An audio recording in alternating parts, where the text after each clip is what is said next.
Hello and welcome to Blasberg Business News. For this edition, I'm joined by Richard Lloyd, who is chairman of Marula Mining. Marula Mining listed in London on the Aquis Exchange. Richard, welcome on the show. You've had a lot of announcements in recent weeks in what has been, I suppose, a transformational year for the company. Can we start, please? You've just announced your interims. Can you give us a quick overview of the highlights in the interims? Yeah, sure.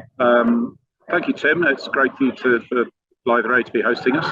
Marula's been very active, as people may remember. It was All Star Minerals previously, and probably in the last 4 or 5 months with Jason Brewer at the helm, who has a huge amount of energy.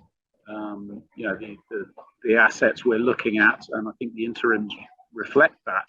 But I think the strongest highlight within the interims is that a sort of net asset position is the strongest it's been in 10 years, from the old All-Star days to where we are today. And the finance that we are raising through various direct means and through my own NR private market is being used to be put in the ground, and bulk sample testing, etc., which I'm sure we'll get onto later in the interview. Right, thanks for that, Richard. You've also announced you've started site work at Blasberg. Can you give us an update on that and why in particular you believe that has near-term potential? Yeah, I mean, a lot of these assets have been passed over because I think we're doing this interview on Zoom, but you can't find assets on Zoom, and I guess the COVID era and that's hit people. But Jason is a person that gets out there and finds these things and gets it done. So I visited Blasberg myself in May, and the local miners were really going after the tantalum, what was in it's a big pegmatite, and leaving basically on the floor waste dumps or stockpiles of spodumene, crystals of which are the size of your thigh, and they're huge, and they're running at 6% lithium oxide. So we have undertaken bulk sampling with the local metallurgy and engineering firm. They have tested those, and we will be putting a pilot plant in there to shift those stockpiles. That cleans the area up a bit as well, and allows us then to attack the small open pit that is there within the pegmatite and along the contacts. So that's all looking very, very encouraging. So the Blasberg site's just up by Springbok, so I think top left-hand corner of South Africa near the Orange River, and that's where we're at. Okay, and then even more recently, you've just announced you've signed heads of agreement for 10 copper mining licenses. What attracted you to those? Again, it's those are in Tanzania, just over the sort of an hour over the Kenyan border, I guess, near Dodoma.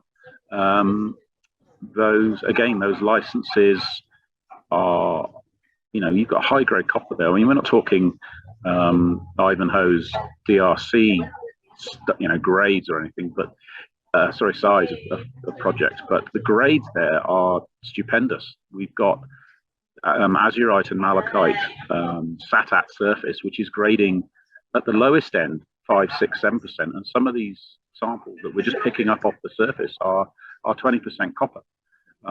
Again, what we need to do there, so we've secured that. We've got 49% of those licenses, and we, as you say, signed the heads of terms on Tuesday, and we now need to get our non-exec, Mark Nally, who I think you know well, who built Moxico, and is an extremely good copper geologist and Zambian copper belt geologist. He's going to get up there and really get into the guts of that project and understand structures and where all this high grade copper is coming from. Again, similar to Blasberg, we're going to clean the area because all the copper is just lying there on surface, and by getting a small scale plant in there and the bulk samples as well will mean that we've cleaned it up, and we'll expose by definition more outcrop, more structures, and we'll understand it better as we go. So there'll be a dual process there with the sort of geological interpretation and getting some cash flow going, which is key nowadays with the copper, because that's almost a direct shipping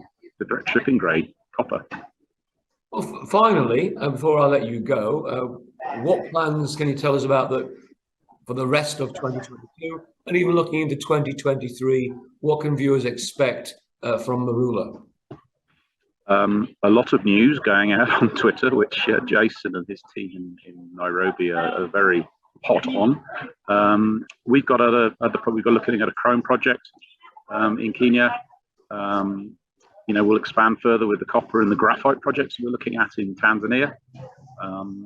And obviously we have Nkombwa Hill, which is in Zambia, which is a large carbonatite, of which probably only 5% of the hill has been understood and drilled.